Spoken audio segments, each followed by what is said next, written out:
Takes a minute.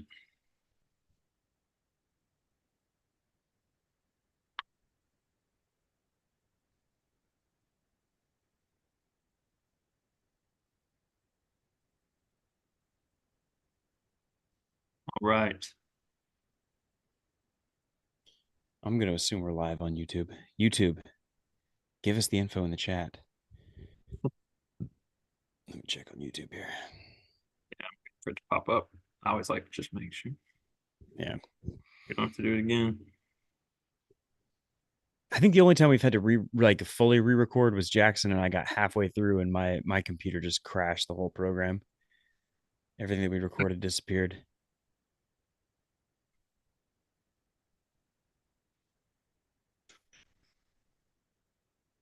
Man, they already got UK highlights up.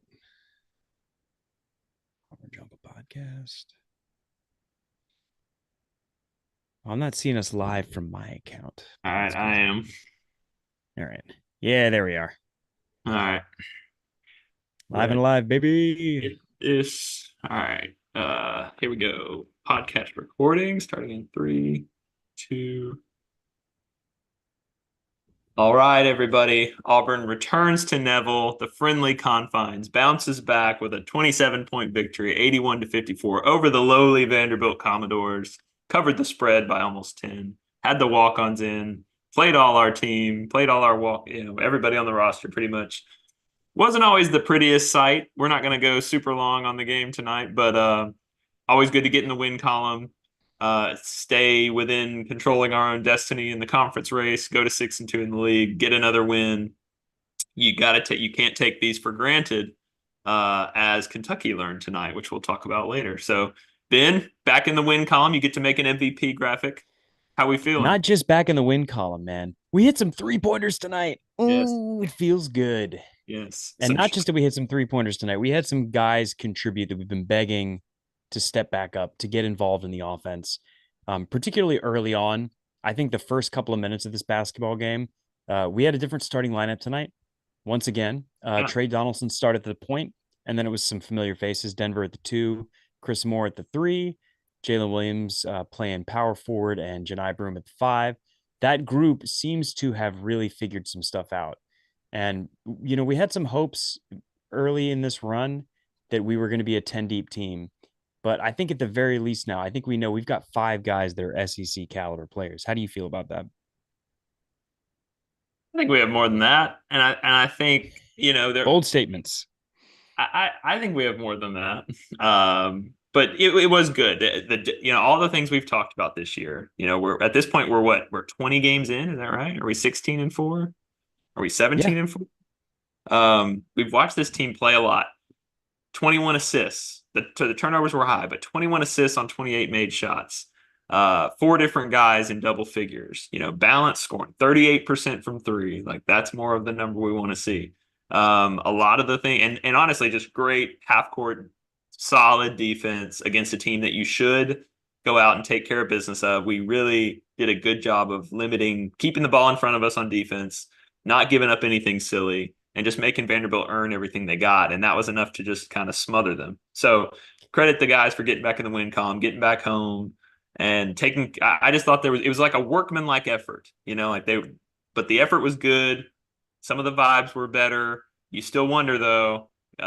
We'll talk more about the next games, but for one night, good to get an easier win. Enjoy them while you can because they can be hard to get. Yeah. And, there wasn't going to be a lot that we could learn from this game in terms of what we can expect from this team going forward. We know that Auburn is a good team. We know that Auburn's got a lot of talent. We know that Vanderbilt's a bad team. They're also a young team. So Jerry Stackhouse is doing the best that he can with the talent that he's got in house there. But Vanderbilt is the seller of the SEC right now. They have yet to win a conference game, which shows you just how tough the league can be. But Matt, we're gearing up to enter a gauntlet of a 7-game stretch. We've got South Carolina that's turning into a little bit of a juggernaut. At the end of the broadcast tonight, they said that our next 7 games could potentially be quad one opportunities. That's pretty huge. We need them. We've lost a lot of them, especially on the road the last couple of years. We need to kind of get that monkey off our back, I think, and we're going to have plenty of opportunities, like you said. That's why you just can't afford to stub your toe in a game like that. These are my least favorite games because there's just like no reward in winning. But if we had lost, this would have been like a disastrous metric game of epic proportions. So keep our top 10 national metrics and all that intact while we can. And even And if this team's particularly not a top 10, defense. what? And particularly defense. Our defensive metrics have been pretty consistent all year. It's been our offense that's sort of fluctuated top 20, top 10, appearing in different places at times. We have the number 3 ranked defense in Ken Palm, and we absolutely smothered Vanderbilt tonight. Was it not for some silly fouling? This game might have been won by 30 or 40. Vanderbilt really kept themselves in it at the foul line and nowhere else on the floor tonight. Yeah, I mean, they shot 27% from the field. I mean, we really, we jumped out to an 11-2 start, which was nice to see behind. We have to talk about Denver Jones, right? I remember Well, hang on. saying, Before we talk about Denver Jones, let's stick with the defense for just a minute because we got to talk about the best player in an Auburn jersey right now. Big man number 4, Janai Broom. He was named to the Wooden Award top 20 finalist list earlier today. That's the essentially the we'll call it the top award in other sports too. The Wooden is the top award in basketball for an individual effort. Janai Broom is on that watch list. As Matt was saying, we're 21 games into this season. As a preseason SEC player, Janai Broom living up to the hype. yeah, I mean, he's rock solid. He's the best player on the team. It's never really been a question about that. Um, you know, I think there has on this podcast at least well, once or twice. maybe. I mean, I've been pretty consistent, I think, with that. Like, he's a really good college basketball player. Jimmy Dykes is great on the call tonight, and he was talking about how Bruce has 10 good college basketball players and one really good college basketball player, and I'm not so sure there's any pro that would be a definite surefire NBA player on this team, but Janai is bringing it every night. On nights like tonight, it feels like he paces himself at times, which can make it look a little out of place with the effort that some of our other guys play with. But 16-11, the blocks, he's so experienced and settled. He's just settled. Nothing really. It's like he's seen almost everything, and he just knows how to play defensively, and he's really If gotten Jackson so. were here, yeah, if Jackson were here, he would say that Janai knows how to get his, and we're seeing it night in and night out. This is his 10th double double of the season, which is just amazing consistency from a guy in college 24 minutes. basketball. 24 minutes. In only 24 minutes, he was 7 of 11 from the floor. He hit 2 3-pointers tonight, which is going to be the thing that takes his game to the next level. Hopefully, maybe gets him some better looks in the league. He finished with 4 assists, which Yeah. is incredible. We were talking about that some in the last game, how when defenses key off of Janai, his ability to move the ball to our other playmakers is going to be important. And 5 blocks. We had a block party again tonight. We love it. We love that. We love all the block party. We love all the things. It's so easy to take him for granted. And then I saw it in Nashville when they were played Vanderbilt. It's just they did not have an answer for Jalen Williams, who had 21, led the team in scoring, 21 on 9 shots, just casual Jalen game, 4 assists for him as well. I love the big to big passing. It feels like Oh, yeah. that's been another significant thing this year when our offense has been clicking. So good to see that, and only 2 turnovers between those two guys. So they just played great. But I do think, the story for the talking points at least, and I've been on this, like I just knew there was going to be a game where Denver would score 15 or 20 and look like a great scorer because he averaged 20 a game last year, even if it was at a lower level. And he hit his first 3 3-pointers in the first 4 minutes, got us off to that 11-2 start, and was just super solid, super efficient at all levels, 4 for 8 from 3. Didn't do much outside of that, but continued to play that defense. Anytime you score 19 in 24 minutes, that's pretty good. Yeah, it's one of those things where if you're reading online or if you're looking at the stat sheet, it looks like Denver Jones was just a bucket. All he did tonight was score. But coming back and talking about that defensive effort, once again, Tyron Lawrence had a fantastic game against us. He finished with 12 points, Mm, but he got almost every single one of those at the free throw line. He was 8 for 11 from the free throw line, only 2 for 11 from the mm, field.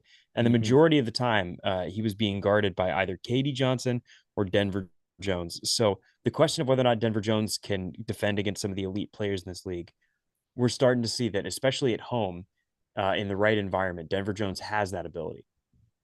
Yeah. Great to see. We needed some scoring. There's been a lot of talk about Aiden Holloway. I think it's fascinating. Another 0 for 5 from 3 night for him. Like that's going to continue the talk.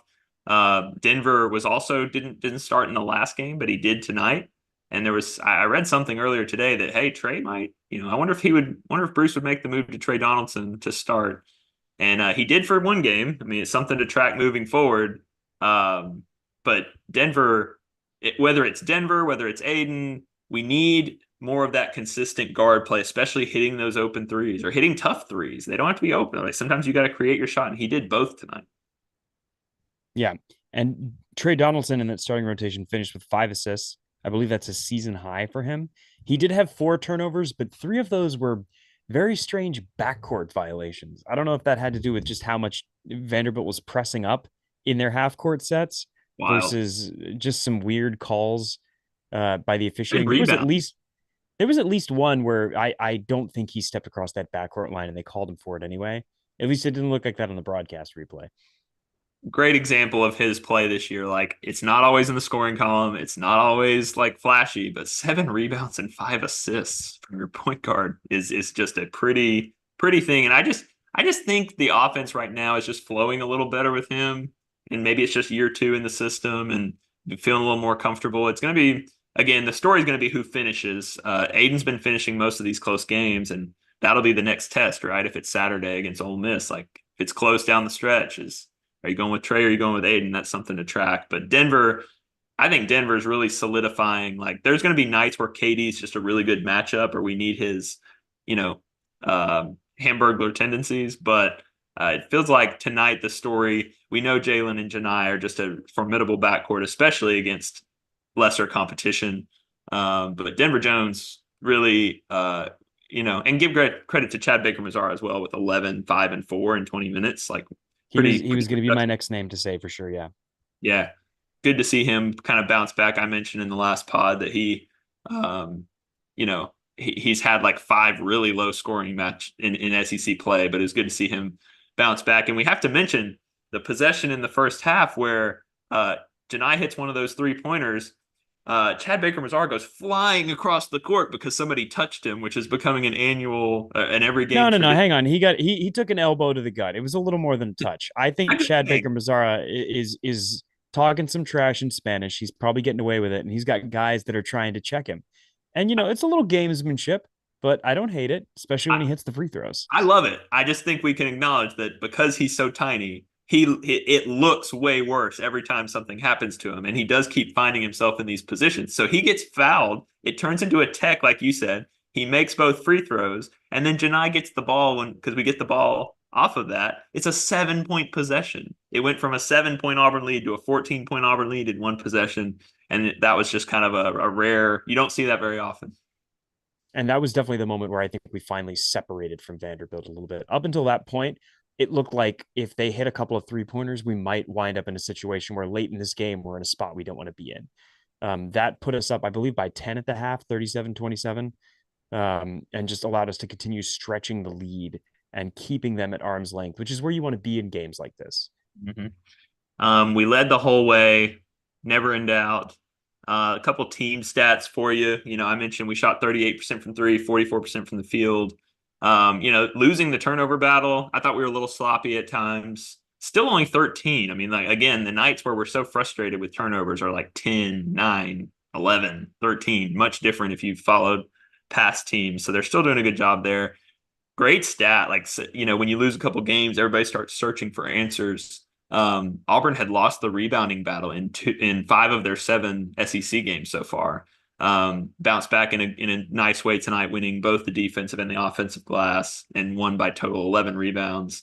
Not a huge surprise in a game where we have a very significant size matchup. Right. But again, you don't want to take for granted that that is a simple understanding the X's and O's thing. That's a coaching thing. So if you're not somebody that understands basketball really well, like some people may have been when they started doing this podcast, this guy over here, one of the things that you learn about is the way that coaches have to game plan for different lineups. And when you have a size mismatch like you do, you have to lean on your front court a lot more than you will in other matchups. And this is the sign of a well coached team when you have a size advantage and you play it to the hilt. We finished with 45 total rebounds to Vanderbilt's 34. That's a double digit advantage in rebounds that led to us getting off 63 shots to their 56, winning Mhm. basketball. Yeah, we won almost. I mean, the only two we can, if you're watching on YouTube, if we lost turnovers by one and we had one less steal than Vanderbilt, literally every other stat we either tied or beat them in. So it was a And thorough. we also had we had three sloppy turnovers with the walk-ons in. So don't count that. True, you're right. There's always context for those things. I think that's an important thing to point out. Um, Jalen, we kind of glossed over. Yeah, at, we glossed over his 21 points. on 9 shots and three for Yeah. four from three. So he'll be back close to that 40% for the season range, which is elite territory. It cracks me up with Jalen because the talking points will be like, well, Vanderbilt's terrible. And I mean, that can be true, but like Jalen's the only player that gets judged on that curve. So I'm not really, Well, I don't know if it's so much that it's just it's amazing how different of a team we are when Jalen is hitting those shots. Because I think he got similar looks against Alabama and yeah, similar looks against Mississippi State. That curling action open three from just off the top of the key there. And the difference tonight is they go down. And when they go down, we win by 20 plus points. When they don't go down, we're losing these close games because he's such an important factor in our offense. And yeah, I think that's part of what's led people to judge Jalen so harshly is when he is the guy, we just run away with it because the rest of the time he's only taken 9 shots. He facilitates the game really well. He does all the ugly stuff that you don't see represented in the box score. And when he can score too, we're just an almost unbeatable basketball team.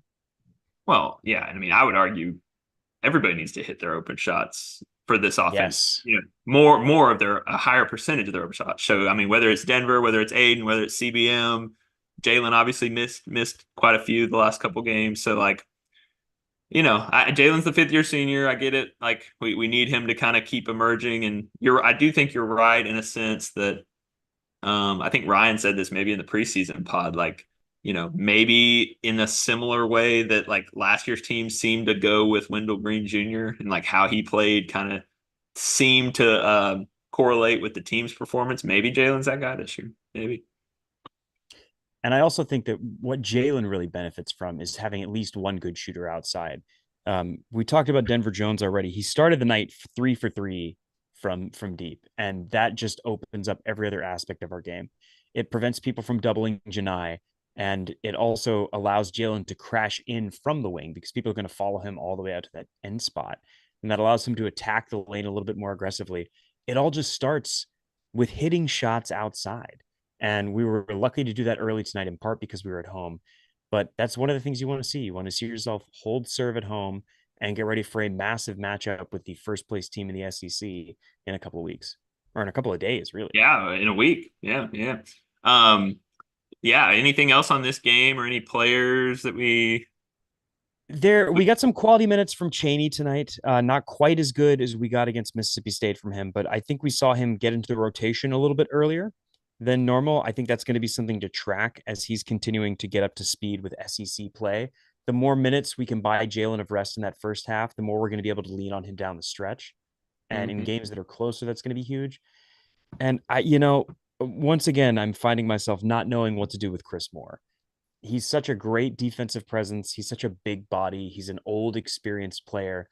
And we keep getting him the ball underneath the basket, and he just won't put up a shot.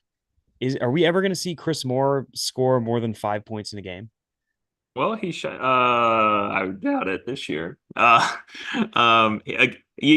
thing I liked about him, other than his size defensively that I've talked about a lot, but 5 rebounds in 12 minutes. Again, I think this staff, from what the telecast was talking about, really was focusing on that rebounding number going into this game. And you can he really had some good weak side help gang rebounding. Like, Janai's doing his job, Jalen's doing his job, and Chris Moore can kind of fly in and clean up the mess. He can add that, but yeah, it's scoring's a trouble, and he only he played 12, Leo played 8, CBM played 20, and they continue to split it 3 ways, and I think that's going to be that way unless Chris starts being a little more effective on that end, or Leor gets knocked out eventually, or we play CBM more. I'm really fascinated by the 1 and the 3 positions in terms of how the minutes, if anything, changes as the season goes on. Yeah, hang on. I'm over here trying to edit our graphic. I got to look at the minute breakdown for the 1. Yeah. Let's see Oh, here. it was Trey finished with 23 minutes and Holloway only with 15. So that was among the fewest minutes that we've seen Aiden Holloway play. And I think part of the reason we saw that was every time Aiden came in, boy, he was swinging for the fences. And I think part of that is probably Bruce trying to continue to give him confidence in his shot. We heard Bruce come out and say to the press today that every time Aiden puts one up, he thinks it's going in. But I don't think Aiden took good shots tonight, and I think that's reflected in the fact that he went 0 for 5. Some of the shots were I way thought outside. I thought one or two of them were bad. I didn't Yeah, think they were bad. I thought 3 or 4 of them were bad, in part because they were early in the shot clock, and I think that's one thing about Auburn's offense that's going to continue to drive me nuts this year. Um, we don't Isn't that have a a Bruce consistent. Pearl offense every year? Well, yes and no. I mean, last year we really saw towards the end we started to lean more on Janai in that front court, and Yeah. I think that's going to need to be the case again this year. I think we're going to have to go inside out with our offense, unless we're in a situation where now Jackson had a great point in the group chat that it seemed like Denver was taking a lot of those shots that Aiden was normally taking in the first parts of games, and Denver has been a more consistent shooter over the course of this year. Obviously, a little of this is going to be being at home, being against Vanderbilt. But if we continue to see Denver hit early and often from outside, I do think that makes our offense a lot more dynamic. Yeah, I'll take anybody hitting threes. We had fallen to 32 or 33%, like 220th in the country for a team that we were really. I know we had a low bar last year, but we were just, oh man, this is going to be a better shooting team from the outside. They're going to have to earn it now. I mean, they're going to have to shoot better than 33% in SEC play the rest of the way for us to really see that statistically. And I think they Yeah, can we're do still it. holding at 32.7% after this game. Yeah, I think they can do it. I think we were 31 point something last year, so it's a little better. But um, I really interested. This, like you said, this doesn't solve everything. Jackson famously said today that he didn't care if we won by 50, that it wouldn't teach us anything. So you take the win. Perhaps the biggest news is Kentucky losing tonight to Florida. That was at home, right? Yep, that was in Rupp. So they're a game behind us. Tennessee is right with us because of their loss yesterday. Alabama won, unfortunately, on the road in Athens. So they are a game up um, in first place by themselves. And then South Carolina and Auburn and Tennessee, right, are tied, I believe. Yep. I feel Um, slightly better about our chances going to Georgia. Georgia shot miserably in the second half. And the defense has been pretty suspect for them the entire year. I believe they've given up 100 points multiple times. But I talked a little earlier when we thought the wheels might be going off that we've got to go to Gainesville this year, and that's a place where we have not won in a long time. I think since the mid '90s. So we've got a whole lot of tough games coming up. That game at Florida is looking like a quad one game. If South Carolina keeps winning, they're definitely going to be ranked, and they're looking more and more like a quad one game, even when they come to Neville. So a lot on the Buckle up. line, a lot of tough games coming up. Yeah, get your Yeah. not chin strap. What would it be in basketball? Get your headband on, Jalen. We got a headband Jalen game tonight. I think everybody needs to Headband get their Jalen. headbands on. We love to see it. Yeah, at Ole Miss Saturday is the next one. Ole Miss is undefeated at home this year. They haven't had, the best non-conference necessarily guy teams coming in there, but we had the Flanagan thing. We took care of business at home. And I And think you got to Bruce, remember I mean, their home crowd. Their home crowd's really excited about their new coaching staff. The exciting offense that they're playing this year. They're scoring a lot of points. we may see more, honestly. Yeah, I know the focus was on the students and Flan and like how that would go when they visited. I have a sneaking suspicion we might see more of some animosity in this game. I think we're going to be playing. I hope we're going to be playing with an edge. Really wanting to get one of those big road quad one wins to keep pace in the league play. Because then we got Alabama coming in, and this is another one of those stretches where in Florida next Saturday, like you said. So can you get two out of those three with two on the road? Can you beat Alabama and knock and pull even with them in the SEC race if we can take care of business in the next two? Like this is where it gets fun, and this is why also reminder that after this Ole Miss game, we're halfway through league play. Like first half's over, so Wow, went fast. it goes fast, and like at this point, every game is really important, and it's fun to watch the scoreboard around the league. But the most important thing is just stacking as many wins as we can get and staying in the race as long as possible, which we talked about in the preseason pod. So we're in a good spot, and I called it. Bruce and Stephen Pearl were out on the media trail this week after our two losses, We said on the last pod, he is great at tearing his team down when things are going well, and he is really good at pulling his team up when everybody's kind of against him. And he had some tweets he put out about kind of basically telling everybody, we're frustrated. We understand you're frustrated, but we'll take 5-2. We're excited about where we're at. We're in a good spot. And kind of he's really good at playing that game. And I think it's easy to take that for granted from a coaching staff. But I'm excited to He's a see what they do with these next couple games. Yeah, I mean, look, he's a master motivator, and we know that the scout is usually strong.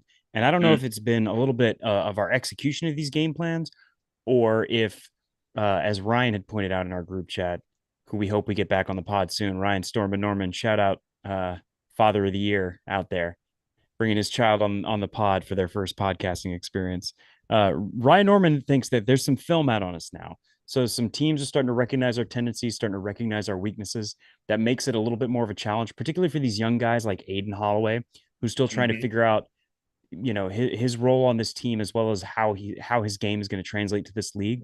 I think it's promising to see Denver Jones taking a big step forward tonight, and I think it's promising to see Chad Baker Mazar once again not letting a couple of bad or challenging road games shake his game. He came back home tonight, scored double digits for us on the bench. That's huge. Anytime you can get bench points from a double digits from a bench guy. Um, we made some improvements tonight. Not maybe as many as some of us would have hoped for, but I think we did grow a little bit, and we shook off two good losses on the road and avoided a bad loss at home, and in fact got a pretty good win. Good teams win, great teams cover. There's no good losses to Bama. I don't care what the metrics say. Fair. I Excited. listen. We could never lose to them again, and I'd be happy with it. Yeah. Well, glad we got back on the winning track. It's late on the East Coast. We're gonna keep it shorter tonight. But Ben, thanks for doing this. Any last thoughts? How you feel about the Ole Miss game? Any early leans? My early lean is incredibly nervous. They're going to be highly motivated. They've had a little bit of a chance to right the ship. They're a better team at home. They're going to shoot better. We're going to shoot worse. Be ready for a dogfight. And if you were in the YouTube chat tonight, thanks for joining us. We're sorry we didn't get to a lot of the commentary, but these late tips, man, they're killing us. Killing us. Um, don't forget to hop on Spotify or Apple Podcasts, wherever you listen. Throw us a 5-star rating so other people can find us too. Throw us a like on YouTube. Make sure you're subscribed and hit the bell so you know when we go live after the game. Join us at the Virtual Tumors Corner. Instagram, Twitter interactions. You can be following us on social media as well. So shout out to everybody. War Eagle, another win. Let's keep it rolling. Quad one. We need quad one wins. Let's get it.